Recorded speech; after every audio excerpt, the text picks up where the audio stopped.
Right, well, it's only a few years since buying a cell phone SIM in Myanmar could cost you up to $2,000. Now it's more like $2. That as the government aims for 75% coverage by 2016. And Norway's Telenor is one of two international players now in the market there. And joining us from Bangkok is the company's Executive Vice President and Head of Asia Operation, Sigve Brekke. Sigve, thank you very much indeed for joining us. Well, it's a huge opportunity for you. This is perhaps the last major mobile frontier. Yeah, good morning, and you are right. This is an opportunity we are very excited about. And Telenor have been in Asia now for the last 15 years. And of course, we are taking the learnings we have, the experiences we have from all those other Asian markets, and now trying to deploy that into Myanmar. Right, so tell me, what is, you can operate there, but what's your biggest challenge? I mean, you've seen phenomenal growth, I think 500,000 subscribers on the first day. Well, the growth has been much larger than we expected. We launched in October, and already now, half a year later, we have passed 4 million subscribers. And these are subscribers that not only use voice, 50% of them are actually already connecting to internet. So the demand in the market we have never seen before. So that's the positive part of it. The challenging part of it, of course, is to build the infrastructure. This is a country that do not have any ecosystem to build towers, to build network, to build distribution and so on. So you are basically starting from scratch, and that takes a lot of effort and a lot of time. However, I would not say that it's more challenging than what we expected, but it takes time to roll out our services. So far, we have concentrated on the major cities, and now we go into more remote areas where the challenges will be even larger.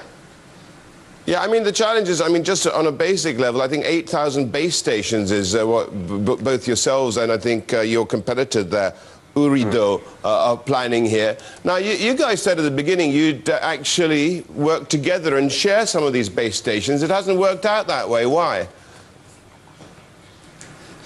No, well, first of all, we are not building any towers ourselves.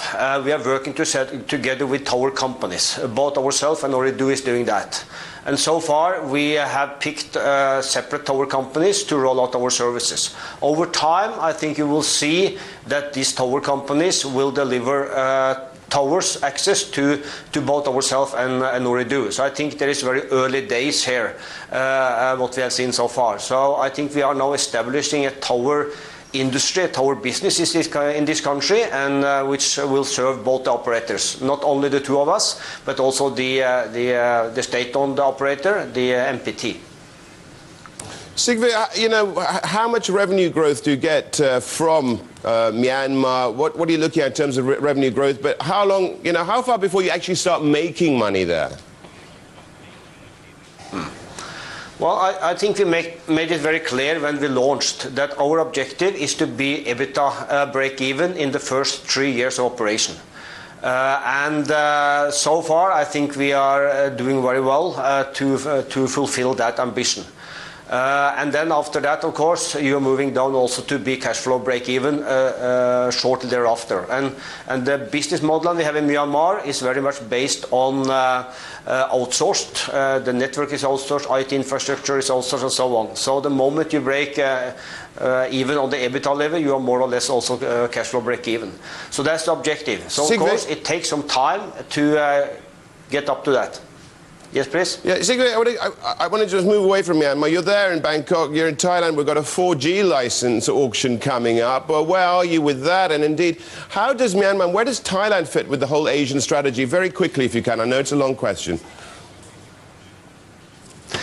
Thailand was one of the first markets we entered, and Thailand, of course, today, together with Myanmar, is the most advanced markets that we are in. We are covering 6 markets in Asia, 165 million customers, and the internet, it's really picking up in Thailand. And we see the Thai consumers really demanding not only basic internet services like communication services, but also more advanced services. So Currently, we are already operating on 4G, but we need more spectrum to provide the Thai consumers with their demand for especially video services and more network consuming services.